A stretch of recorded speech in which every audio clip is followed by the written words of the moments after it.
Hello. Okay, let's just get right into how to do this stitch. First, let's look at the difference here. Here we have traditional double crochet, really stretchy, really holey. And then we have the linked double crochet. This is going to make your flag look absolutely fantastic. Streamlined, clean. It's a nice, tough piece of material whenever you're done with it. It's worth it, in my opinion, to learn how to do it. Okay, so you're going to start off by making the number of chains indicated in the pattern, which I believe is 230 plus 2 for your builder chain, or well, for your builder. So I have 12 here, so it's going to be 10 stitches and then the 2 for the builder. We're going to be working in the back bump of the entire chain. This is going to create a much more streamlined look because this flag does not have a border. So how we work this is it's going to be odd and different, but once you get used to it, you're going to be able to burn right through these stitches, no problem. So we're going to start off with, we have chain 1 and chain 2. We're going to go into chain 2, bump 2, I'm sorry, back bump 2. Go through, pull up a loop, and don't do anything with it. Immediately go into the very next back bump over. Oops, went through the whole thing, didn't I? Okay, go through, yarn over, pull up a loop. Now we just work it like it's a double crochet. And there we go. And this stitch will sit like this. So here's where it gets tricky when you're learning how to do this, is trying to see where you're going to put your next, where you're going to make your next stitch. So we have our chain and we have the top of the stitch right here that we just made. We're not going to mess with the top of the stitch at all. You flip it to the side and you'll see that there is a little piece, a little bar sticking out right here. Here is the top of the stitch. We ignore that. And then you're going to see these 3 bars on the side of your stitch. We are only going to forever be working in this middle one. We only work in the top one. We treat the top of the stitch as we go like it's the next bump, back bump over, essentially. So let me show you how that works. We have the top of our stitch, we ignore it, we immediately go into this side bump, pull up a loop, do nothing with it. Immediately go into the next back bump over on your chain, draw up a loop, and work it like a double crochet. And now we have, sorry, ooh, I'm new to this. Forgive me if I'm not filming very well. I'm doing my best. So now we have our 2 stitches made. Top of our 1 stitch, top of another stitch. Again, we never work in these stitches. Top of the stitch here, as we laid on the side. There is the center bar and then the last bar. You're always going to see these 3 bars as you're working this particular stitch. Again, we ignore the top, we ignore the bottom. We only work in this middle bar right here. Pull up a loop, go into the next back bump on your chain, draw up a loop, and work that double crochet. We go into the side bar, the number 2 bar or center bar. Then we go into the very next back bump, draw up a loop, work our double crochet. Go into that side. And you can see I'm actually working it like this. Instead of working like this, like we normally would be, I am working it. You only really have to do that for this first row too, because once you get to the second row, it all kind of lays out and presents itself for you real easy, so you don't have to work like this. It just is easier this way. We go into the very next back bump, draw up a loop, and work our double crochet. We go into that side bar, go into the back bump, work our double crochet. Now that I've made a few, you can see we have the tops of our chain of our stitches as we traditionally see them, but we never work in those. Not yet anyway. Here is the side of the top of our stitch. See? We don't work in that. The one right under it is what we work in. Of these three, we always just work in this center one. Okay, let's get on to the rest of this, and then I'll show you how you move up to the next row.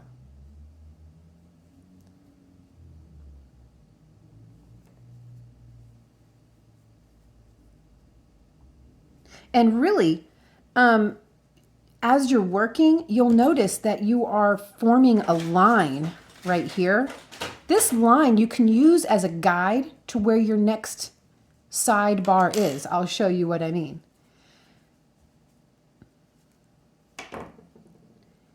See, the line right here is already kind of presenting itself. Line, line, line, line, line. This is the line you're going to work in. It kind of presents itself. It's right there. It just stands out. Once you get this stitch down pat, you're going to be able to burn through these stitches really fast, just like with traditional double crochet. For me, when I first started learning how to do this, the hardest part was resisting not doing this and going in. I kept doing that. Like I would go in the sidebar, pull up a loop, then I would wrap around and go in every time. Okay, here's our last back bump on the chain. And there we have completed it. Now here's how we do row 2. Chain 1, chain 2. We are always going to work in front loop only of chain 1. You're going to bring your crochet hook around the back. It's going to be awkward. You bring it around the back and you push up through that front loop only. That front loop only acts like our sidebar. You pull up a loop. You immediately go into the very first stitch because this is just a builder. You go in and you treat that stitch like the very next back bump we were just working on and make your double crochet. And then it just pops right out at you. You can see all 3 bars again, like I've been showing. This one almost stands out like 3D. You go in, pull up a loop, go in the very next stitch, pull up a loop, and go through. And this is where it gets easier now because we all know it's easier to work through stitches than it is a chain, back bump or not. We go in that sidebar again, pull up, and you can just, I'm going to kind of burn through a few of these so you can see how fast you can really, it just, the stitch stands out. And as I told you before, because this line begins to form that you're seeing here, it goes like this and it just leads right into the bar you need right here. It just goes right into your bar. So it's almost like a guide. Like I said, it just, especially when you get to row 2, that sidebar just stands out and you can't miss it. Oops, I should get in frame. Sorry. Again, this is my first time ever filming a tutorial ever. So I'm not a coffee drinker, but you might notice I'm a little shaky. For some reason, filming this putting myself on camera has me a little nervous. So I feel like I'm being a little clumsy. Okay, let's learn how, after we're all done with, because on the pattern, you got to do 6 rows of this. 6 rows of these linked double crochet completes 1 full red bar. 1 full red bar when you use the specific hook, the J 6mm hook. You need to use that one. And you got to use the Red Heart Super Saver yarn. If you use those, your bars, each bar is going to be 3 1/4 inches that way. So I have a bar completed. And I know this red is it's gonna be very bright on camera. Well, maybe not. It might be okay. But this is 3¼ inches. This is 6 rows of linked double crochet. And how I count my rows as I go, because when I get to doing that linked double crochet, I really don't stop. I have to physically stop and count how many rows I've done. I kind of stretch it apart a little bit, and you can see each row. 1, 2, 3, 4, 5, 6. But let me show you how to go from red to white.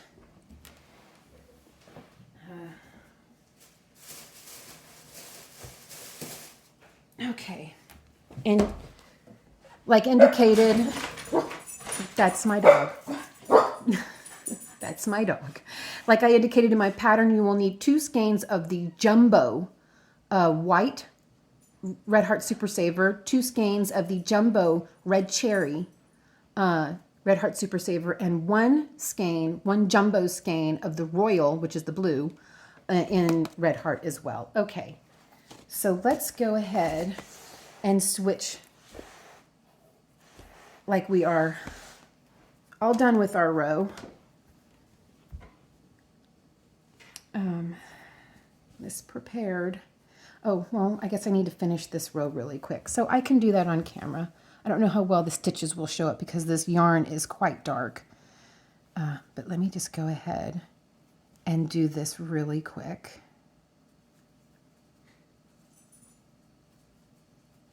Well, it would help if I had some yarn.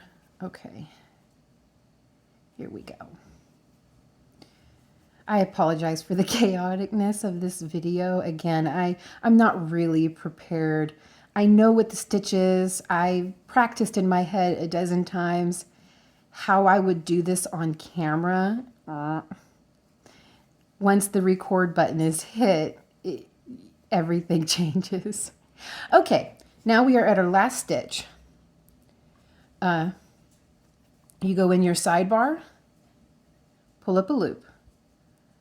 You go in your stitch, pull up a loop, draw through 1, and then that's whenever it's time to change. You're going to complete that stitch with your white, just like this.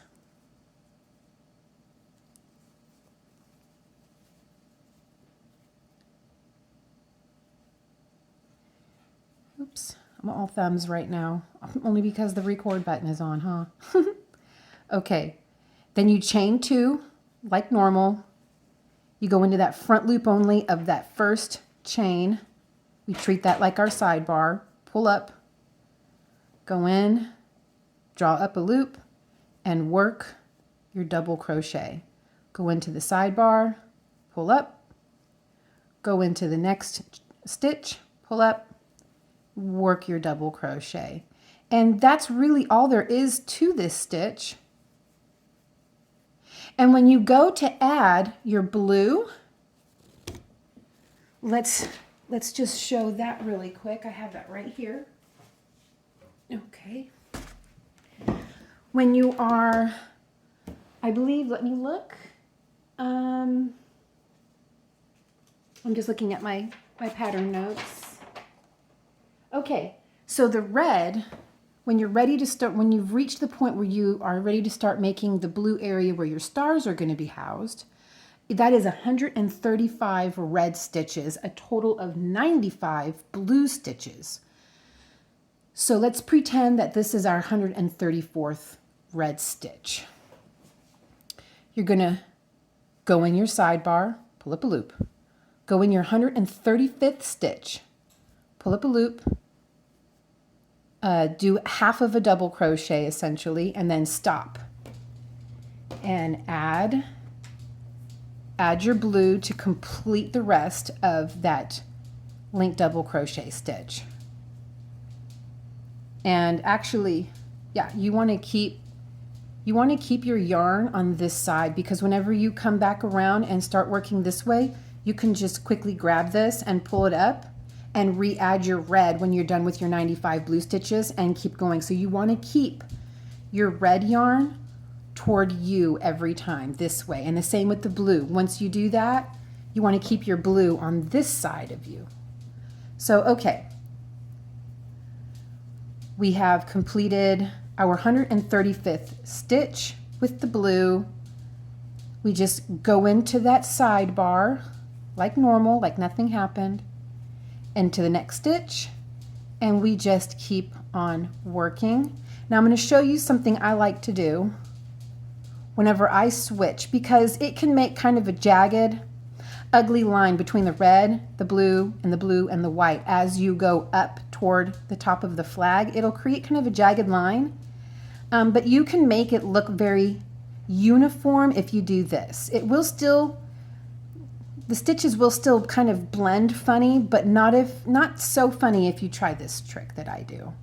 Chain 2, turn, work through my first chain's front loop only, and there we go, moving my way across. Oops, I got a little ahead of myself there. I started doing a single crochet. Okay, I'm just trying to bust through these really quick so that I can show you how I transition from blue to either red or white without it looking funky. Okay, here we go. So I've started my stitch, go into my last blue stitch, pull up, do half of a double crochet. Okay, grab my red, complete the stitch. Now you'll see there's a bar right here that the red leaves. First of all, I like that to be tighter so it's a smaller bar. Go into the side blue bar, pull up a loop, go into your first red stitch. Now I also go into that little red bar that was left over and I work it in. Now look at that.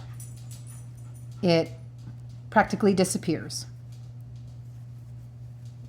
Do a couple of these so that you can see the seamless transition. There's that, and there's that, and there's our little gnarl that we worked in, and you won't see it. It just disappears. But doesn't that look nice? Looks nice and blended. Looks seamless. Looks good. Okay. Now we have that out of the way. Let me show you a little bit on the star. Now, something very vital about these stars. You really do need to have a 3mm hook. If you use a smaller hook, your star is going to be too small. If you use a bigger hook, your star is going to be full of gaps, and you're going to see a lot of blue coming up through the star, and it's going to make your star look dirty with all that blue coming through that pristine white. Also, I highly recommend this brand here. I'm going to leave a link. I don't know of any other brand that makes this specific 8/4 cotton that is absolutely perfect for these stars, but it's Hobby brand, Hobbii. I will leave a link. It is 8/4, 100% cotton. It is the perfect, it's the perfect length. Anyway, I really recommend you use that. It's not even expensive right now. At the time that I am filming this, they are running a sale on that particular cotton for $1.55 per. You need 3 to do both sides of your flag, to do 100 stars. And you're not even going to use all 3. You're going to use 2 of them completely up and then make about 7 stars out of the 3rd one. It's unfortunate, that much yarn will be left over, but it is what it is. It's not too expensive. Okay. You can either do the chain 4 and then slip stitch into the first chain to create your ring, or you can do a magic circle. I'm going to do a magic circle. You're going to chain 2, and the chain 2 doesn't really count for anything other than filler. Whenever you slip stitch into your first double crochet, it's going to go right over the top of that chain 2 just to kind of fill the gap to create a nice clean star. You're going to put 15 double crochets in this magic ring or in your chain 4 ring. I'm going to bust those out really quick. 2, 3, 4, 5.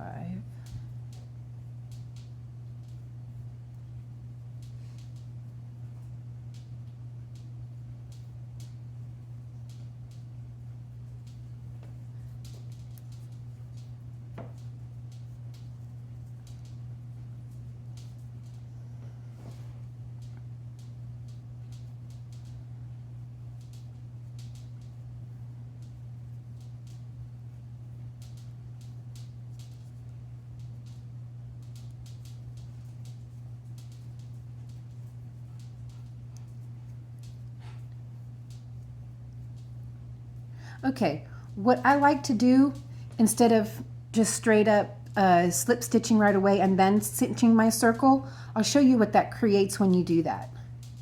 You slip stitch and then you cinch your circle, and it creates a little bit of a flattening here. So what I prefer to do, let me see if I can open this back up. There we go, and I seem to have lost one stitch. So let me put that stitch back. What I like to do is close the circle and then slip stitch.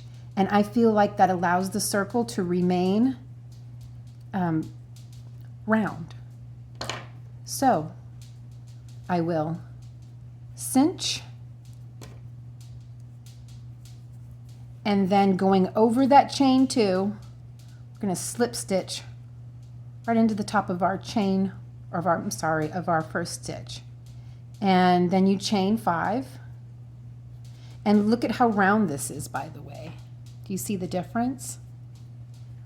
Okay. So you're 1, 2, 3, 4, 5. Okay, so you've chained 5. In your second chain from the hook, you're going to do a slip stitch. Then you're going to do a single crochet. Nope, single crochet. And then you're going to do a double crochet. No, forgive me again, a half double crochet. Golly. Then a double crochet. Oops. And then you're going to count 3 double crochet over. 1, 2, 3, and in number 3, slip stitch. From your slip stitch, immediately make 5 chains. 4, 5.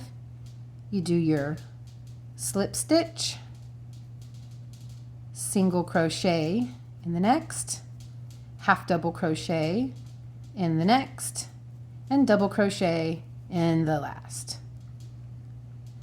And then you count 1, 2, 3, and number 3, slip stitch, wash, rinse, repeat. And you do that until you have 5 points. And well, that looks like it could be a little character, doesn't it? And then you can see this creates a very nice star, and you can see how it looks on the blue. Now you see you can't really see through it too well, and that's why I say if you use a hook, if you use like a 3.25, it's going to do this. It's going to do that. You're going to see right through it. It's going to create big gaps. If you use a hook that's too small, your star points are going to be a little smaller than this. Your ring is going to be a little smaller, and you're going to have so much blue space with these little bitty stars kind of filling in. It's not going to look as aesthetically pleasing. And then I wanted to point out to you that, where did I put it? I may have misplaced it. With my pattern, I do include a download of the flag, which I don't seem to have on me. It's frustrating. I do include a download of the flag so that you can see just how many red and white stripes you need to work until you have to start doing the blue like that. Also, it shows you a pretty good layout of the stars. How many stars go in the bottom row, and it's going to be 6, 5, 6, 5.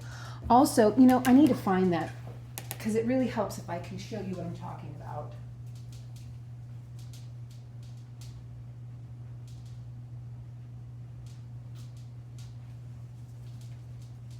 I do not seem to see it anywhere. It should be here with my pattern. Let me see. No. Yeah, I'm totally misprepared. Okay, on a traditional flag, or at least the image that you're going to get, the stars, it looks like the layout of the stars, there's a quite generous amount of blue border going around those stars. That's not how it's going to work out, though, with this pattern. You can see from the pictures I show you of my completed flag, which, by the way, I've made 4 of them now. The stars are going to line up 2 feet. I call them 2 feet. You know, 5-point star, you're going to have 2 feet. You want to put those feet along the bottom You're going to put your points, because you're going to have 2 feet going down and then 2 points going this way with the 1 point going up. Along each side, you're going to put your points right on the edge of that blue, right on the edge. And then at the top, you're going to have your 1 points, and you're going to put those points right on the edge. And you're going to have really good spacing between the stars if you do it that way. Otherwise, if you try to give yourself the amount of border that's shown in that picture, your stars are going to be too bunched together and it's going to look like a white mess. They're going to be too close. It's going to look odd. So trust me, nobody will know that there is not enough blue border. All I've ever gotten is that is the most beautiful blanket I've ever seen. I charge $300 for mine. You charge whatever you want for yours, or give it away as a gift, but you know, base it on your local economy, I would say. But I charge $300 for mine, and I'm constantly getting orders for them. I tell them it's a month at a time. I give myself a month to make it. I can make them in 3 weeks if I just work nonstop. I give myself a month because I don't work nonstop on them. I do take a day or 2 off here and there. What I try to do, if I can't do 2 bars a day, so 1 red, 1 white, I absolutely will not go a day without doing at least 1 bar. And then I'll work on some stars, because you do need to make 100 stars. So the next day I will tell myself I'm going to make 20 stars today instead of working a bar. Either way, you know, you work out your own kind of rhythm with that. That's what works for me. I get them out in a month. People love them. And so I think that's really all I have to cover on that. If you have any questions, please leave them in the comments. I will be leaving links for all of the yarn and the specific size hooks that you will need if you don't have any, or not don't have any, but if you say, I didn't have a 3mm hook. I had to buy it separate. As you can see, I've got the Clover set, and it's that rounded soft touch. I had to buy this separate on eBay because I did not have a 3mm hook. So I will leave links for everything that you will need, and just leave me any comments if this video is not clear, not confusing. If you think I need to refilm it, please let me know, because this is my first time filming a tutorial, and if it is just not easy for you guys to see, I am 100% happy to refilm it. Thank you so much. Happy crocheting, and I will talk to you guys in the next one. Bye.